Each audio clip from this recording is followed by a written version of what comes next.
함께 나눌 말씀의 제목은 이런 가정을 꿈꾸며입니다.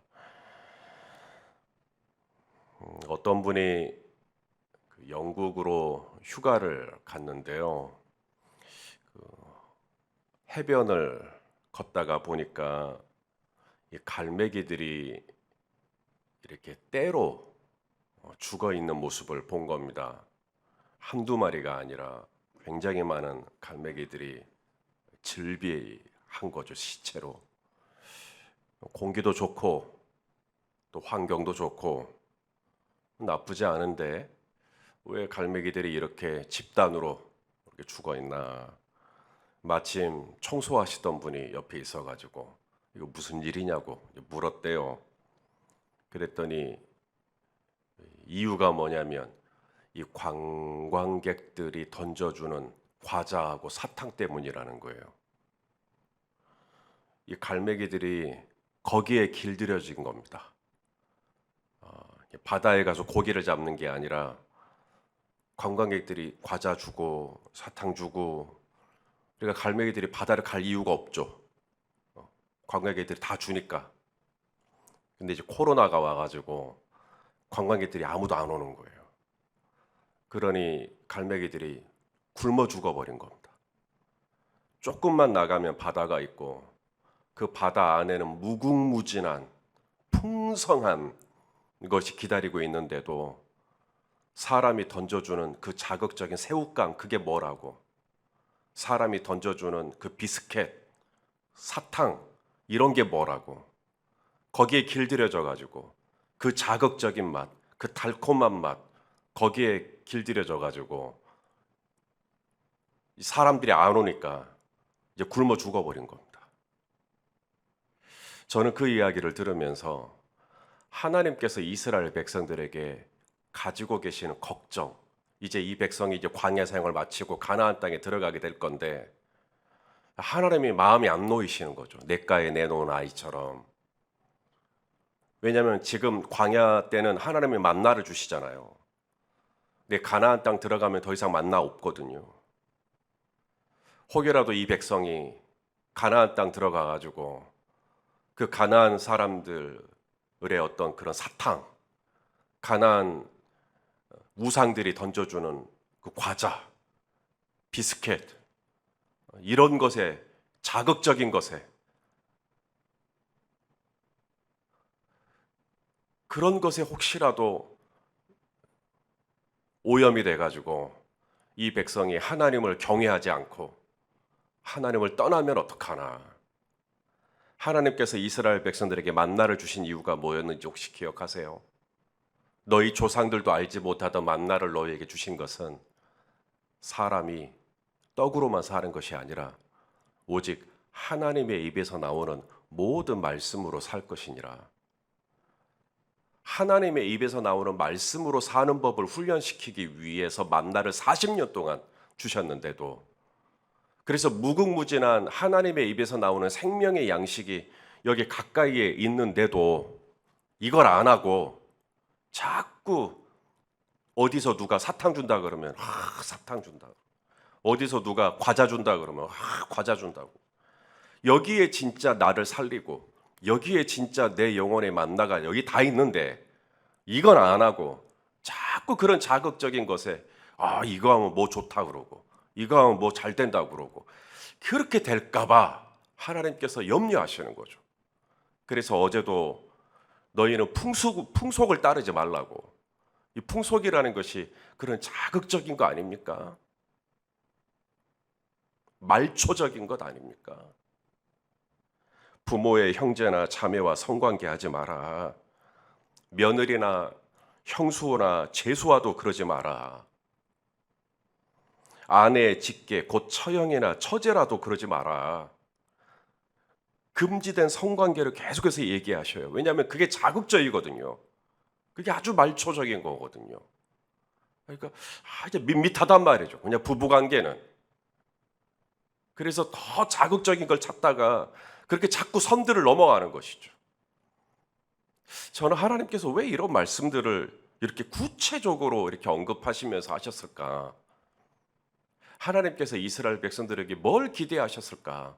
저는 그것을 가정으로 보았습니다. 저 개인적으로. 하나님께서 이스라엘 백성들이 정말 이 가정이 잘 지켜지기를 원하는데 어떻게 하면 하나님이 원하시는 거룩한 가정이 될 수 있을까? 어제는 하나님께서 바운더리, 경계선, 바운더리를 지킬 줄 아는 너는 내 우물샘을 기뻐해라. 너의 샘에서 나오는 것을 너는 마실 줄 알아야 된다. 그 샘이 밖으로 넘쳐서는 안 된다. 그래서 자꾸 이렇게 하나님께서 경계선을 이렇게 주시는 거구나. 그래서 하나님이 우리에게 원하시는 가정이 뭐냐? 선을 지키는, 남편은 남편으로서의 선을 지키고 아내는 아내로서의 선을 지키고 자녀는 자녀로서의 또 선을 딱 지켜주는 이런 가정을 하나님이 원하시는구나라는 걸 묵상을 했고요. 오늘도 마찬가지입니다. 우리 19절 말씀을 한번 또 읽겠습니다. 19절. 자, 읽어볼까요? 시작. 너는 여인이 월경으로 불결한 동안에 그에게 가까이 하여 그의 하체를 범하지 말지니라.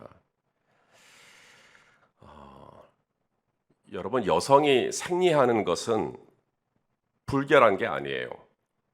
그런데 오늘 말씀을 잘못 읽으면 여성이 생리를 하는 것이 불결한 거다라는 인상을 받게 합니다. 그런 의도의 말씀이 아닙니다.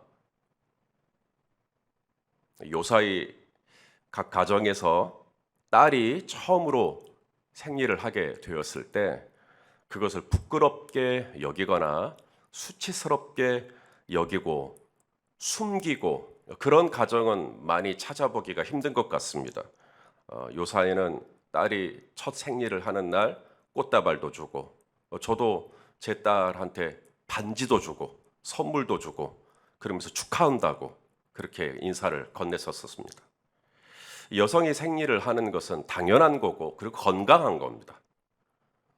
그런데 왜 오늘 말씀은 여인이 월경으로 불결하다. 왜 이런 말씀을 주셨을까?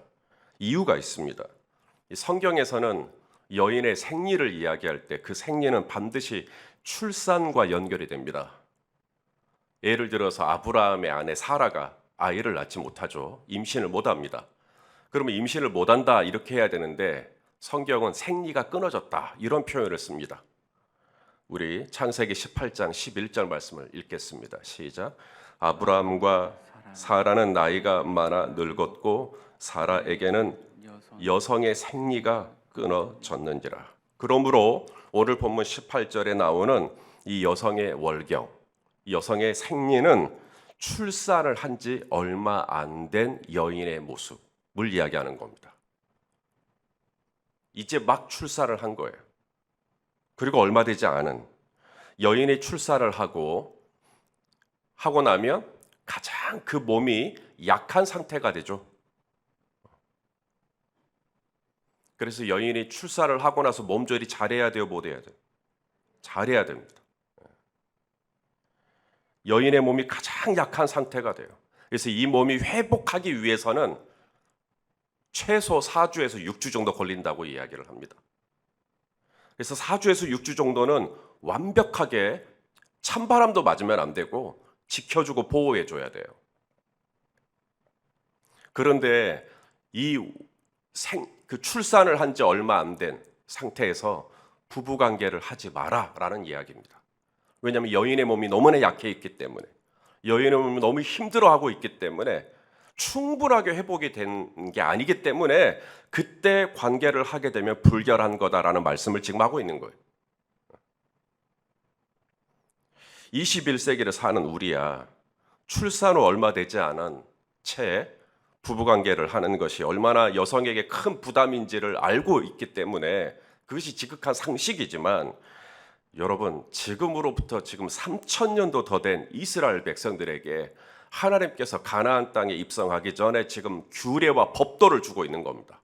근데 규례와 법도가 뭐냐면 출산을 막 했던 여성과 성관계를 하면 그것은 불결한 것이라고, 그러니까 절대로 하지 말라고 지금 하나님께서 이스라엘에게 그런 규례를 지금 세워주고 있다는 거예요.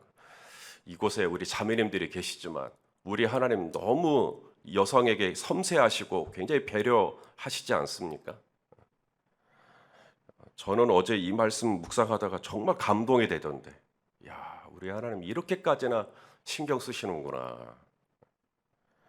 하나님은 우리 가정이 어떤 가정이 되기를 원하시는 것인가? 어제는 선을 지키는 가정, 그리고 오늘은 서로가 약해져 있을 때 그 약함을 배려해 주는 가정, 약함을 보호해 주는 가정, 약해졌을 때 그것을 이해해 주는 가정, 아, 이런 가정이 되기를 원하시는구나 라는 것을 묵상을 하게 되었습니다. 자, 우리 베드로전서 3장 7절 말씀을 같이 읽겠습니다. 시작. 남편들아, 이와 같이 지식을 따라 너희 아내와 동거하고 그를 더 연약한 그릇이요 또 생명의 은혜를 함께 이어받을 자로 알아 귀히 여기라. 이는 너희 기도가 막히지 아니하게 하려 함이라. 또는 그 아내를 더 연약한 그릇같이 여겨 지식을 따라 동거하고. 자, 아내를 어떻게 여겨라? 연약한 그릇으로 여겨라. 연약한 그릇으로 여겨라. 이렇게 말씀드리면 우리 형제 중에 분명히 그렇게 응답하실 분이 계실지 모르겠어요. 목사님, 다른 사람은 다 몰라도 제 아내는 연약한 그릇이 아닙니다. 제 아내는 아주 센 그릇입니다. 아주 강한 그릇입니다. 또 그렇게 말씀하실 분이 계실지 모르겠어요. 저는 이 말씀을 단지 남편과 아내로 선을 딱 그어가지고 무조건 모든 남편은 모든 아내를 연약한 그릇으로 여겨라는 말씀으로 받지 않습니다. 저는 이 말씀이 부부간에 주시는 말씀으로 봐요. 서로가 서로를 연약한 그릇으로 여겨주라는 겁니다. 남편만 아내를 연약한 그릇으로 여기는 게 아니라 아내도 남편을 연약한 그릇으로 여겨주는 겁니다. 서로가 연약할 때가 있잖아요. 저도 남편이고 우리 김영규 집사님은 안 그러실란가 모르지만 약해질 때가 있지 않습니까? 우리도 안 해야지 하다가도 흔들릴 때가 있고 무너질 때가 있고 실수할 때가 있고 김 집사님도 그러십니까? 저랑 똑같으시네요. 예. 우리 이정수 집사님도 그러십니까? 안 그러시죠? 예. 근데 사람이 이렇게 약해질 때가 있어요. 그때 서로가 약해졌을 때 또 약한 모습이 드러났을 때 약한 모습이 드러난 걸 가지고 이제 비난하고 힐난하고 책잡고 탓하고 그러지 말고 연약한 그릇이잖아요. 서로가 서로를. 그랬을 때 연약한 그릇으로 인정해주고 품어주고 보호해주고 배려해주고 하나님이 지금 그런 말씀을 지금 하고 있는 게 아닐까. 제가 한 번은 아내에게 실수를 한 적이 있어요. 그렇게 하면 안 되는데 아내의 마음을 무척 아프게 했습니다. 그런데 아내의 반응이 제가 그렇게 아내를 힘들게 했으면 이제 뭐라고 이제 폭풍 잔소리 내지는 이제 뭐가 나와야 되는데 실수는 제가 했는데 제 아내가 너무 태연한 거예요. 아무렇지도 않다는 듯이. 그래서 아니 내가 당신한테 내가 이렇게 하지 않았냐? 왜 당신 나한테 아무 말이 없느냐? 그때 제 아내가 그러더라고요. 당신은 목사다. 당신이 뭐 세상 누구처럼 뭐 술을 마시기를 하냐? 뭐 골프를 치러 다닌 적이 있냐? 당신은 내가 보니까 스트레스 풀 데가 없더라. 오죽하면 나한테 그랬겠냐? 이해가 되더라. 그래서 아무 말 안 했다. 멋지지 않습니까? 이게 제가 실수했을 때, 제가 약해졌을 때, 제 아내가 연약한 그릇이구나 하고 품은 겁니다. 오죽하면 저런 말을 했을까? 오죽하면 나한테 그렇게 쏟아냈을까? 스트레스가 많나 보다. 요즘 힘드신가 보다. 그렇게 제가 연약해졌을 때 그 연약한 그릇으로 여겨주는 거죠. 남편만 아내를 그렇게 여겨주는 게 아니라 아내도 남편이 연약해졌을 때 정말 부끄러워졌을 때 당신은 왜 그것밖에 안 되느냐고 막 쏘아붙이는 것이 아니라 당신도 잘해보려고 했었을 텐데 안 돼가지고 얼마나 속상했겠냐고 하면서 오히려 품어주는 것. 저는 하나님께서 오늘 이 레위기 말씀을 통해 그것을 주신 게 아닐까. 배우자가 약해져 있을 때 나는 내 욕구를 풀겠다고 기어이 그 관계를 하면 그건 불결한 거라는 거예요. 오히려 상대방이 약해져 있을 때 그걸 지켜주고 그걸 보호해주고 충분히 회복이 될 때까지 기다려주고, 아, 하나님은 이런 가정이 되기를 원하시는구나. 마지막 세 번째는 자녀입니다.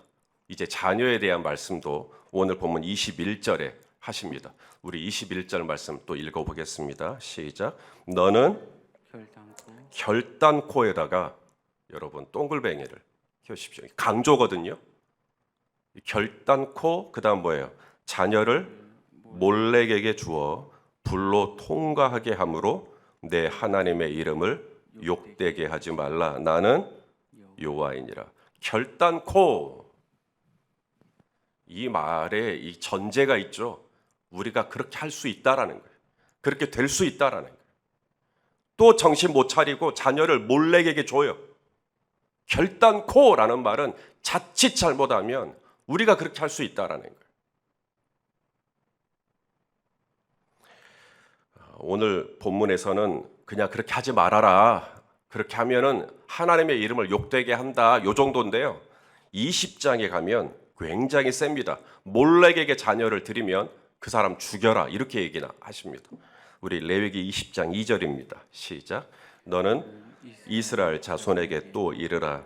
그가 이스라엘 자손이든지 이스라엘에 거류하는 거류민이든지 그의 자식을 몰렉에게 주면 반드시 죽이되 그 지방 사람이 돌로 칠 것이요. 자녀를 몰렉에게 준다고? 몰렉이 뭐지? 예, 몰렉은 가나안의 대표적인 우상 중에 하나인데요. 불의 신입니다. 불의 신. 우리 하나님은 성막에서 번제단 만들죠. 번제단을 만들고 그 위에 불로 짐승을 태웁니다. 짐승을 사람이 태우는 게 아니에요. 그런데 이 몰렉은요, 짐승을 태우는 게 아니라 사람을 태워요. 인신공양이라고 그러죠. 사람을 태웁니다. 그런데 어른이 태워지는 게 아니라 아가를 태웁니다. 아기를 태워요. 그게 몰렉이에요. 고대 로마의 역사가로 알려진 디오도로스 시켈로스의 글에 의하면 다음과 같은 내용이 있어요. 카르타고 시내엔 크로노스의 청동상이 있었고, 이는 손바닥을 바깥으로 내민 형태로 두 팔을 벌리고 있었고, 이 팔은 아래로 떨어지는 경사가 나 있었다. 따라서 살아있는 아이를 이 뻘겋게 달구어진 손바닥 위에 올려놓으면 이 아이는 팔을 따라 가운데로 굴러 떨어지며 석상 중앙에 활활 타오르는 불 속으로 떨어져 재가 된다. 이런 묘사가 있어요. 애기를 갖다가 그 뜨겁게 달구어진, 여기 밑에 불이 있거든요. 그래서 뜨겁게 여기 시뻘개져. 청동이니까 빨개. 거기다가 애기를 넣어요. 왜 그렇게까지 하나? 뭐 가나안 사람들이 농사 짓는 사람이니까 농사 잘 되게 해달라고 몰렉에게 자녀를 바치나? 아니면 자녀 많이 낳게 해달라고 출산 때문에 그러나? 그거 아닙니다. 전쟁 때문에 그래요. 전쟁. 몰렉은 전쟁의 신이에요. 고대에는 전쟁을 많이 했죠. 전쟁을 하는 이유가 뭐죠? 땅 때문입니다. 땅. 내가 너보다 조금 더 가져야겠다라는 거예요. 내가 너보다 조금 더 가져야 되기 때문에 전쟁을 하는 겁니다. 네가 석유를 가지고 있네? 그럼 나는 그 석유 가질래. 그래서 땅을 차지하겠다는 거예요. 너희 땅 뭐 좋은 거 있네? 그거 나 줘. 안 줘? 그래, 그럼 내가 너를 침략하겠어. 그래서 전쟁을 하는 거거든요.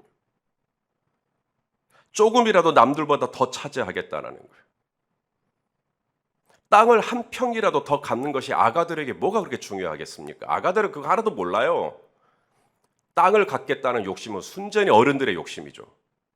이 어른들의 욕심 때문에 내 자녀를 뻘겋게 달구어진 청동 몰렉에게 바쳐요. 내 자녀를 희생시켜서라도 내가 다른 사람보다 조금 더 가져야겠다. 내가 내 자녀의 눈에 피눈물이 나게 해서라도 나는 이번 일로 출세 좀 해봐야겠다.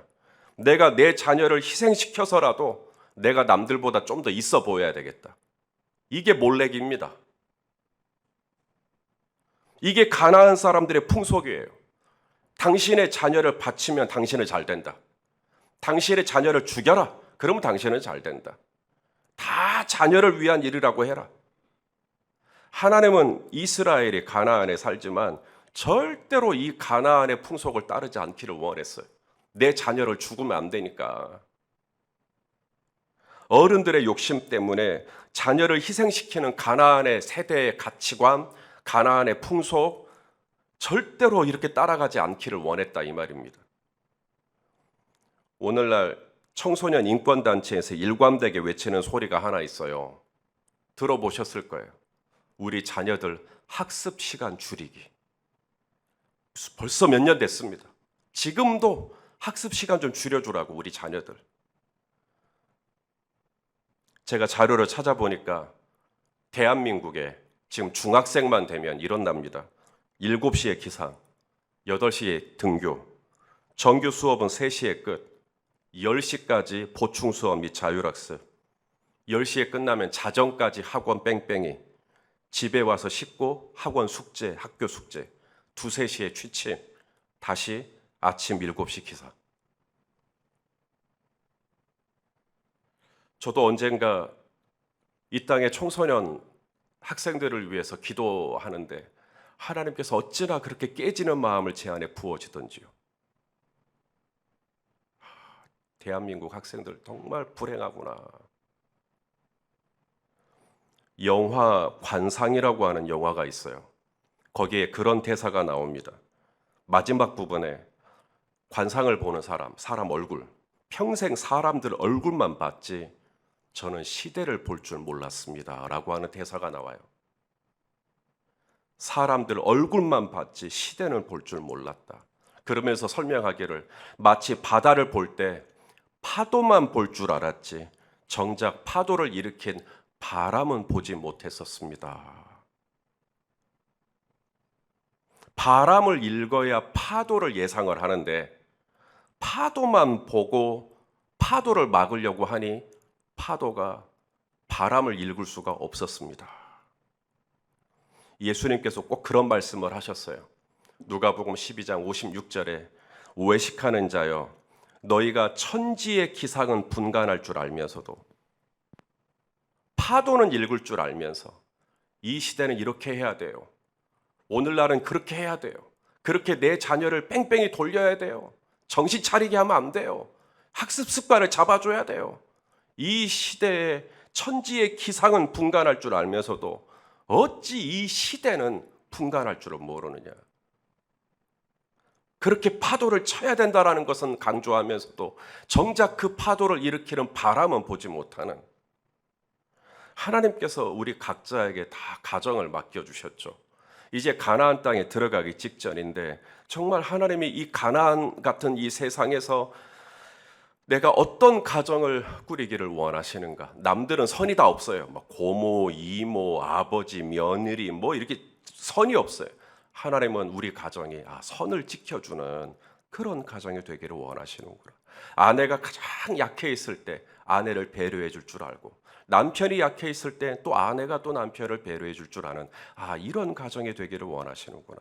내 자녀가 있을 때 하나님이 내게 주신 이 자녀 여호와의 기업 아닙니까? 하나님의 유산 아닙니까? 이것을 귀하게 감사함으로 받을 줄 알고 내 자녀의 숨통을 내가 좀 열어줘야 되겠구나. 이런 마음으로 산다면 하나님이 이 가나안의 풍속을 거스르는 거룩한 가정으로 세워지지 않겠는가. 이런 은혜가 오늘 저와 여러분의 삶 가운데 함께 하시기를 예수님의 이름으로 축원합니다. 기도하시겠습니다. 존귀하신 아버지 하나님, 이 가나안 세대 속에서 하나님 어떻게 우리 가정이 세워져야 하는지 말씀을 통해 가르쳐 주셔서 감사합니다. 하나님, 내가 이 말씀을 아멘으로 받고 선을 지킬 줄 알고 서로의 연약함을 배려할 줄 알고 무엇보다 내 자녀를 사랑하는 하나님 그런 거룩한 가정으로 세워 주시옵소서. 예수님의 이름으로 기도하옵나이다. 아멘.